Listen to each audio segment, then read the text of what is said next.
What's going on, everybody? I'm Patu, and if you guys don't know, on my main channel, I do a lot of Pokemon plush videos. Pokemon plushies are my main thing from the Pokemon community. I love the video game so much.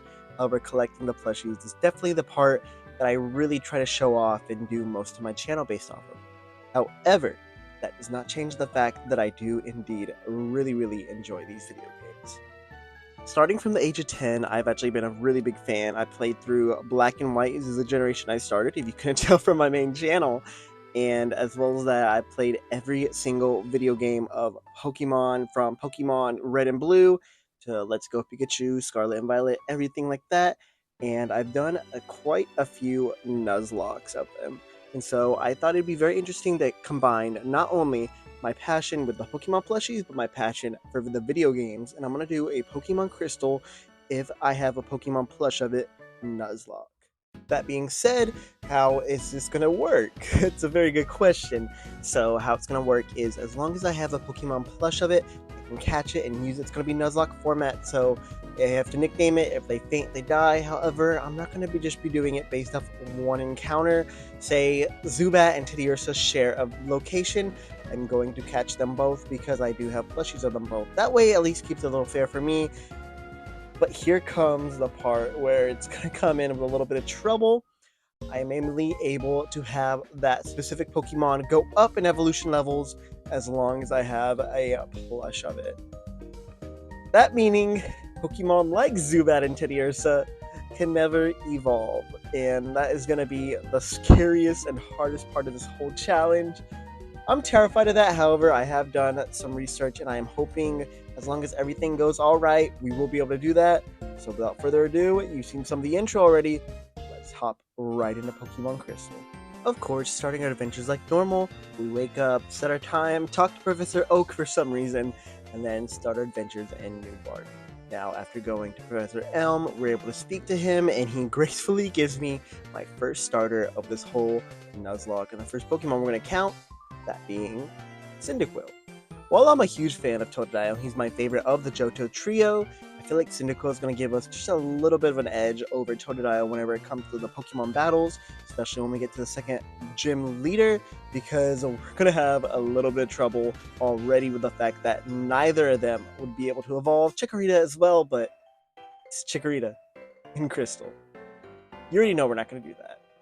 After getting our first Pokemon starter, we move over, we try to go through a few routes, we talk to the Pokemon Professor Oak, and of course some other stuff. We go through, we battle this random kid, question mark, who would name their kid, question mark. So of course, by the time we go to New Bark Town, talk to Professor Elm and the cop over there, we actually get to give him a name, and of course we named him the worst possible thing to ever be considered Pokemon plush collectors, and that is of course the Nasty Scalper. After moving on from New Bark Town, we're able to get a few encounters. Some of these encounters, I am going to be honest, I kind of spawn them in themselves. I'm not going to wait until nighttime, and I'm not going to wait until morning for these. I'm going to try to get them as legitimate as I can. However, if it comes to waiting on for about 8 hours, I just kind of decided, you know what? Let's just gen them in. We're just going to get in there. We're going to do the counter regular, but we are going to get them. And so with that being said, we were able to add a few Pokemon to our collection. That, of course, being Suzy Q the Zubat, Vanny the Gengar, which weird little thing that I kind of had to do with this. I also apologize for this if you consider this cheating or whatever. For Ghastly, I could have caught Ghastly if I wanted to. However, the awkward stage is I have a Ghastly plush and I have a Gengar plush. So I was either catch Ghastly and I can't use them for Haunter, and then I can't actually trade because it's an emulator, which please don't tell Papa Nintendo. Please do not tell them that. But if I was able to do that, I would definitely do that. However, it's just not possible. So I just spawned in Gengar, and he's going to be considered my red button. Next up, we were able to pick up Mags the Growlithe, and I love the Build-A-Bear that I actually got for it. It's actually a pretty popular video on my channel where I went and picked it up with my girlfriend. Definitely a fan favorite for myself, and I really love the fact that we're able to use Growlithe in this Nuzlocke. In the Dark Cave as well, we were able to pick up Kenai, the Teddiursa, which I've had a Teddiursa plush for so long. I think it's been in my first video ever, or at least my second video ever, showing off my collection. So he has been with me for a while. Very, very fun to use a Teddiursa. However, once again, we don't have Teddiursa plush. I didn't get a clip of it, however, we were able to pick up Fanfi, or of course how I named her, Peanut. I love Fanfi so much, definitely a top 3 favorite for Johto for me. I'm super excited to use her in this video. And last but certainly not least, we were able to pick up Yuno the Hoot Hoot. And while I don't know if it's going to be a very good Pokemon in the beginning, it's going to be at least a little bit better than having Zubat with only Leech Life for a little while, so I'll take it. After getting all the team members we were able to level them up, go through the Bellsprout Tower, defeat every single stage that we could, and of course meeting with our rival, the Nasty Scalper again, and then beating Sage Lee to get not only Flash, but also an escape rope. So we're on to this first gym leader. And we are now officially ready to fight against the first gym leader of this Nuzlocke. We fight against the bird-type gym leader, Faulkner. Faulkner, of course, leads with his level 7 Pidgey, and of course, I send out Mags the Growlithe, and after 2 Embers, we're able to take him down easy peasy. Next out, he sends out his level 9 Pidgeotto, which, how is this legitimate? I know every single time somebody does a Crystal Nuzlocke or a Crystal playthrough, they always talk about this, but like, I would understand if it's like a level 16 or level 12 or something like that. Like, Heart Gold to Silver made it a little bit better. However, at this level 9 Pidgeotto, were they just trying to make it a terrible gym leader experience for all of us?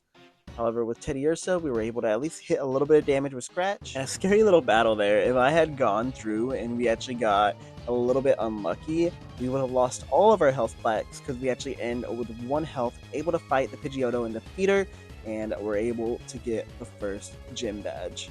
And with that quick and decisive victory, no Pokemon have been lost yet, and we're able to continue on for whatever story we have for Pokemon Crystal. I want to thank you guys for watching. This is going to be the shorter portion of the video. I'm planning on doing these in parts, and then on my main channel, actually uploading it as a full video. So we'll see how long that takes, if that actually ever ends up happening. I'm hoping it will, considering I've already voiced these first portions. Definitely a good chance it'll happen, but I thank you guys for watching. It's only like a quick short video, so if you guys can, I would love the support and the likes. As you can tell, I'm not very good at doing Pokemon video game content quite yet, not quite comfortable with it.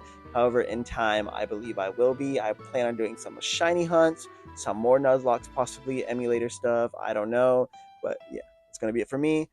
See you guys next time. Peace out.